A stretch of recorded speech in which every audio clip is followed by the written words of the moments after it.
Supreme court ने Pegasus report सार्वजनिक करने से इनकार कर दिया है। सुप्रीम कोर्ट ने मंगलवार को पेगासस जासूसी मामले में सुनवाई के दौरान कहा है कि वह ऐसी किसी भी कंपनी की रिपोर्ट को सार्वजनिक नहीं करेंगे जो देश की सुरक्षा और संप्रभुता से जुड़ी हो।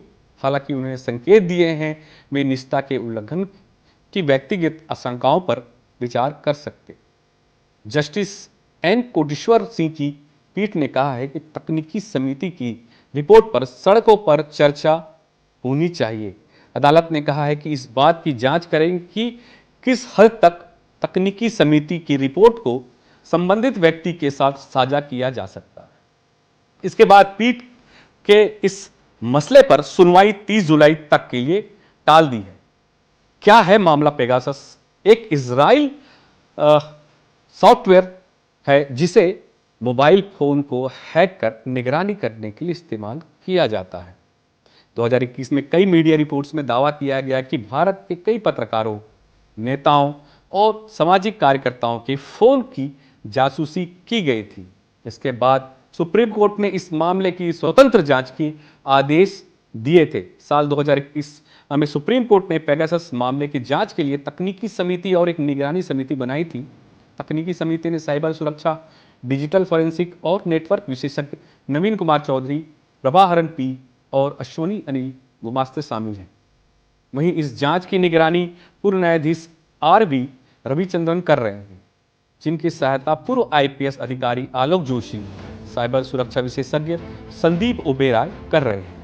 दूसरे पहलू में हम समझते हैं कि पेगासस जैसे उपकरणों का प्रयोग यदि किसी देश की आंतरिक सुरक्षा, आतंकवाद विरोधी कार्रवाई या विदेशी जासूसी को रोकने के लिए किया गया है तो यह पूरी तरह अवैध है या नहीं, क्या हम मान सकते? दूसरा पहलू है, क्या कुछ मामलों में राष्ट्रीय सुरक्षा के नाम पर समिति निगरानी जायज हो सकती है? भारत में अब तक स्पष्ट और पारदर्शी निगरानी नीति या कानून नहीं है जो यह तय करे कि सरकार किस आधार पर नागरिक के डिजिटल उपकरण पर नजर रख सकते। पेगासस विवाद भारत को एक ठोस डेटा प्रोटेक्शन कानून की दिशा में ले जा सकता है। इस पूरे विवाद को अधिकतर राजनीतिक चश्मे से देखा गया है, विपक्ष बनाम सरकार, लेकिन यह एक तकनीकी और कानूनी मसला है जिसे विशेषज्ञों के माध्यम से गहराई से समझा जाना चाहिए। क्या हम इस संवेदनशील मुद्दे को राजनीति से हटकर तकनीकी समाधान की दिशा में ले जा पा रहे हैं? पेगासस एक विदेशी इजरायली सॉफ्टवेयर। सवाल उठता है कि भारत को अपनी साइबर निगरानी टेक्नोलॉजी क्यों नहीं विकसित करनी चाहिए? क्या यह मुद्दा भारत की साइबर संप्रभुता पर भी सवाल खड़ा नहीं करता? तकनीकी समिति की रिपोर्ट और जांच निष्कर्ष आम जनता के सामने अब तक पूरी तरह से नहीं आए।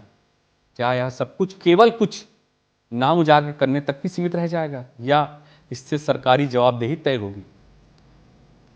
निष्कर्ष में समझते हैं कि पेगासस विवाद सिर्फ निगरानी या जासूसी का मुद्दा नहीं है, यह एक बड़ा सवाल है। डिजिटल युग में लोकतंत्र, निजता और सुरक्षा का संतुलन कैसे? धन्यवाद। आप देख रहे थे दूसरा पहलू।